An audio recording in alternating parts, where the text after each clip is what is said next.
Perkenalkan, nama saya Diana Susianggela, NIM 1910416903.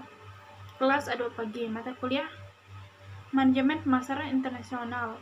Dosen Pak Adi Mersalin, SEMM. Tugas mencari materi The Culture Environment of Global Market. Penjelasannya, pemasaran internasional harus mengetahui pengaruh budaya dan harus menyiapkan diri untuk menjawab tantangan itu atau mengubahnya.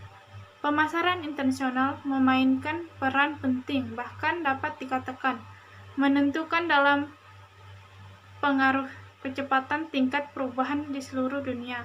Hal terlihat jelas dalam makanan tetapi praktis, menyangkut semua industri, terutama produk konsumen. Pabrik sabun dan deterjen telah mengubah kebiasaan mencuci, industri elektronik telah mengubah pola hiburan, dan pemasar pakaian telah mengubah gaya-gaya dan sebagainya. Dalam produk, industri budaya telah mempengaruhi karakteristik dan pemerintah produk, tetapi yang lebih penting lagi sebagai pengaruh pada proses pemasaran, terutama dalam cara menjalankan bisnis. Pemasar internasional telah belajar untuk mengandalkan orang yang mengetahui dan memahami adat serta sikap setempat untuk keahlian pemasaran. Hubungan bisnis antara pihak-pihak yang mempunyai budaya atau kebangsaan berbeda dapat dipengaruhi oleh tantangan tambahan. Bila salah satu pihak dari budaya konteks tinggi mengambil bagian dalam kesepakatan bisnis, faktor-faktor yang dibahas mungkin akan lebih rumit karena keyakinan berbeda mengenai signifikansi dari kesepakatan bisnis formal dan kewajiban yang mengikat semua pihak. Misalnya, manajer menjual benar-benar yakin bahwa hanya kontak yang ditulis dengan baik yang diperlukan agar perusahaannya dapat menerima semua kewajiban yang meningkat. Bagi ahli antropologi dan sosiologi, budaya adalah cara hidup yang dibentuk oleh sekelompok manusia yang diturunkan dari satu generasi ke generasi berikutnya. Budaya tersebut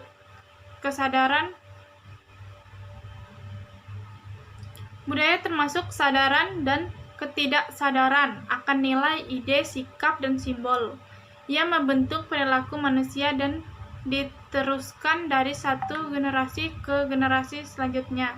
Seperti didefinisikan oleh seorang ahli antropologi organisasi Red Hofstede, budaya adalah tatanan kolektif dari pikiran yang membedakan anggota tersebut dari suatu kategori orang dengan orang lain. Pandangan ahli antropologi seperti diutarakan oleh Ruth Benedict dapat dalam karya klasiknya berjudul The Chrysanthemum and the Sword. Tidak peduli betapa aneh tindakan atau pendapat seorang, cara seorang berpikir, merasa, dan bertindak mempunyai hubungan dengan pengalamannya di dunia ini. Tidak masalah jika tindakan dan opini dirasakan sebagai gagasan yang aneh oleh orang lain. Pemasar global yang berhasil harus memahami pengalaman manusia dari sudut pandang lokal dan menjadi orang dalam melalui proses empati budaya. Budaya konteks tinggi dan rendah. Edward T. Hall menyarankan konsep konteks tinggi dan rendah sebagai salah satu cara untuk memahami orientasi budaya yang berbeda. Dalam budaya konteks rendah, pesan nyata, kata-kata membawa sebagian besar informasi dalam komunikasi. Dalam budaya konteks tinggi, tidak terlalu banyak informasi berada dalam pesan verbal. Jepang, Saudi Arabia, dan budaya konsep tinggi lainnya sangat menekankan pada nilai dan posisi atau kedudukan seorang di masyarakat. Dalam budaya ini, pinjaman dari bank lebih mungkin didasarkan pada siapa Anda daripada analisis formal laporan keuangan. Komunikasi dan negosiasi. Jika bahasa dan budaya berubah, ada tantangan tambahan dalam komunikasi, misalnya ya dan tidak dipergunakan dengan cara membeda antara negara Jepang dan negara Barat.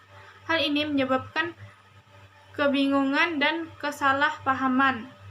Dalam bahasa Inggris, jawaban ya atau tidak atas sebuah pertanyaan didasarkan pada apakah jawaban mengiyakan atau menolak. Dalam bahasa Jepang, tidak demikian. Jawaban ya atau tidak dapat digunakan untuk jawaban yang membenarkan atau menolak pertanyaan tadi. Perilaku sosial. Ada sejumlah perilaku sosial yang sebutan yang mempunyai arti yang berbeda-beda di dalam budaya lain. Sebagai contoh, orang Amerika umumnya menganggap tidak sopan jika makanan di atas piring membubung, membuat keributan ketika sedang makan, dan bersendawa.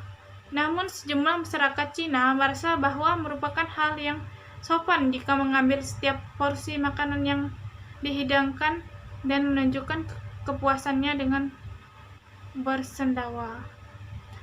Perilaku sosial lainnya, jika tidak diketahui, akan merugikan bagi pelancong internasional.